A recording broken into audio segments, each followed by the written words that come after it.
پاک صلی اللہ علیہ وسلم ہمیں نہ بتاتے یہ قرآن ہے، ہمیں کیسے پتہ چلتا کہ یہ قرآن ہے؟ نبی کریم صلی اللہ علیہ وسلم نے بتایا یہ قرآن ہے تو ہمیں پتہ چلا کہ یہ قرآن ہے، وگرنہ کبھی نہ پتہ چلتا کہ یہ قرآن ہے۔ گویا نبی کریم صلی اللہ علیہ وسلم کے فرمانے سے یہ قرآن بنا ہے۔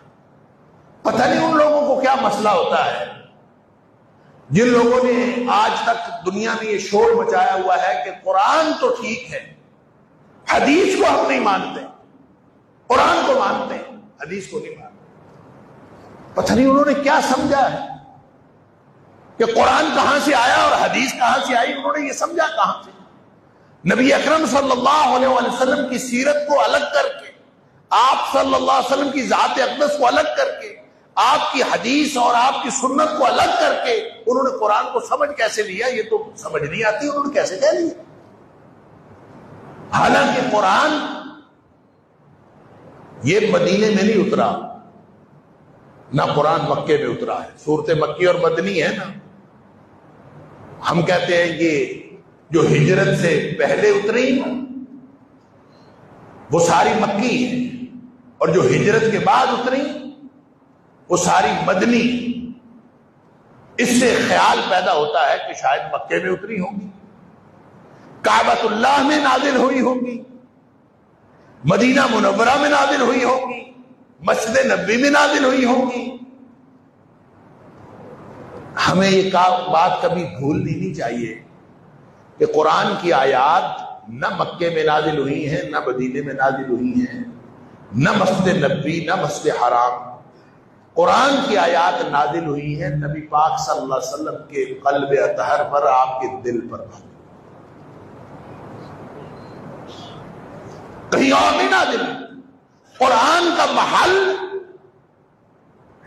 محبت وحی، جہاں قرآن نازل ہوا وہ نبی اکرم صلی اللہ علیہ وسلم کا قلب اطہر ہے۔ اس لیے کہ قرآن نے خود کہا نازل بہ الروح الامین، اس کو لانے والا فرشتہ، جس کو فرشتے کو دے کے بھیجا، نازل بہ الروح الامین علی قلبک لتکون من المنذرین۔ اے حبیب صلی اللہ علیہ وسلم، اس کو لانے والا جبریل امین ہے اور نازل کیا ہے آپ کے دل پر، تاکہ آپ لوگوں کو ڈرانے والے بن جائیں، لوگوں کو انذار کرنے والے، لوگوں کو وارن کرنے والے، ان کو متنبہ کرنے والے بن جائیں۔ لہذا نازل ہوا نبی اکرم صلی اللہ علیہ وسلم کے قلب اطہر پر۔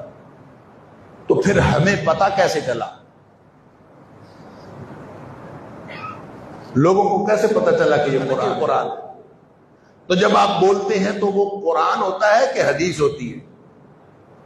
نبی کریم صلی اللہ علیہ وسلم جو بولتے ہیں ما صدر عن النبی من قول او فعل او تقریر، نبی پاک صلی اللہ علیہ وسلم بولے تو حدیث ہوتی ہے، آپ کچھ کریں تو وہ حدیث ہوتی ہے، اور آپ کسی چیز کو جو سامنے ہو رہی ہو اس کو برقرار رکھیں، اس پر خاموشی اختیار فرمائیں اور اس کو سامنے ہونے والے عمل کو برقرار رکھیں تو بھی وہ حدیث ہوتی ہے۔ اس لیے نبی پاک صلی اللہ علیہ وسلم تو جو کریں وہ قانون ہوتا ہے۔ آپ ہاں کہیں تو قانون ہوتا ہے، آپ نہ کہیں تو قانون ہوتا ہے۔ لہذا نبی اکرم صلی اللہ علیہ وسلم نے جب ہمیں یہ بتایا کہ قرآن ہے تو ثابت ہوا کہ قرآن ہے، اور قرآن حدیث سے ثابت ہوا یا حدیث قرآن سے ثابت ہوا، کوئی فرق نہیں ہے دونوں میں۔ اس لیے کہ نازل ہوا نبی اکرم صلی اللہ علیہ وسلم اور صادر ہوا اسی زبان اقدس سے۔ نبی پاک صلی اللہ علیہ وسلم نے بتایا یہ پہلی صورت ہے، یہ آخری صورت ہے، اس کو وہاں رکھو۔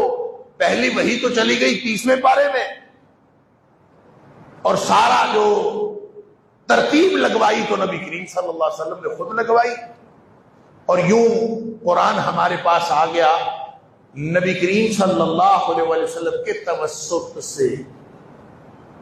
قرآن کیسے پہنچا؟ نبی پاک صلی اللہ علیہ وسلم کے توسط سے۔ جو بات میں عرض کرنا چاہ رہا وہ یہ کہ نبی کریم صلی اللہ علیہ وسلم نے حفظ کیا، آپ نے آگے لوگوں کو بتایا، نبی کریم صلی اللہ علیہ وسلم ہی ذریعہ بنے قرآن کا۔